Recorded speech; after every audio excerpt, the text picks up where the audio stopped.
নমস্কার প্রিয় দর্শক, প্রিয় বন্ধুরা, আপনারা দেখছেন মিউজিক ইলেকট্রনিক্স টিপস। স্বাগতম আমার চ্যানেলে। আমি কিছু কিছু নতুন নতুন জিনিস আপনাদের কাছে নিয়ে আসছি, সেগুলো দেখুন কেমন করে কি হয়। এই হচ্ছে আমাদের এখনকার নিউ মডেল। তো নিউ মডেলের মধ্যে আপনি দেখতে পাচ্ছেন এই হচ্ছে বক্সের খোল খাপ, আর এইটা হচ্ছে 220 চার্জার পিনের যে হোল্ডার আছে সেটাই, যেটা প্লাগ পয়েন্টে আপনাদের আছে। ঠিক আছে, এইটা যেটা দেখছেন এই কভার বডি ইউজ হয় কিসের জন্য? চার্জিংয়ের জন্য।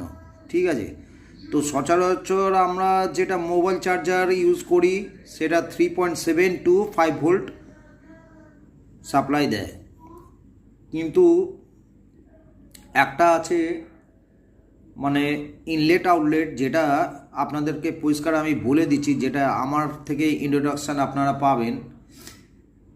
যখনই লোড হয়, লোড হওয়ার পর ডিসি ভোল্টেজটা কমে যায়, 4-এর কাছাকাছি থাকে, কোনো সময় 4-এর উপরে ওঠে, 4-এর নিচে যায়। যেটা ব্যাটারি সাপ্লাই দেয় সেটা হচ্ছে 3.7 ভোল্টের। ঠিক আছে, কিন্তু আমরা এটাকে ধরে নিই আমাদের ক্যাপাসিটি 5 ভোল্ট ডিসি।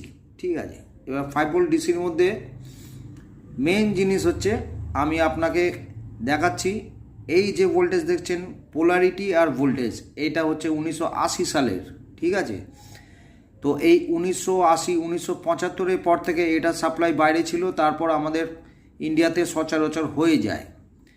এখানে দেখতে পাচ্ছেন যে 1.5 ভোল্ট একদম মিনিমামে আছে। ঠিক আছে, এই 1.5 ভোল্ট যেটা আছে, এই 1.5 ভোল্ট মিনিমাম এখান থেকে আপনার যে ভিওল মানে হচ্ছে ভলিউম, মানে আপনার মানে সিলেক্টারের মতন আপনি উপরে তুলবেন পয়েন্ট বাই পয়েন্ট, এক একটা ঘাটে 3 ভোল্ট, 4.5 ভোল্ট, 6 ভোল্ট, তারপর 7.5, তারপর 9, তারপর আসছে 12 ভোল্ট। যেহেতু পুরাতন দেখতে অসুবিধা হচ্ছে, আমি একটু ট্যাচা করে দেখালাম, যেহেতু ফ্ল্যাশ আছে। আর এই যে দেখছেন উপরে প্লাস মাইনাস, এটা হচ্ছে পোলারিটি।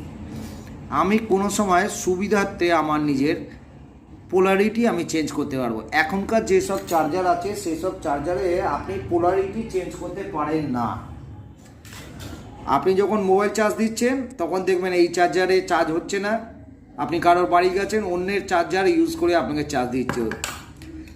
সুতরাং এখানে সেটা থাকবে না। এখানে কি হচ্ছে, আমি পোলারিটি ইউজ করবো এখানে একটা সিলেক্টার দিয়ে। চ্যানেলটা দেখতে থাকুন।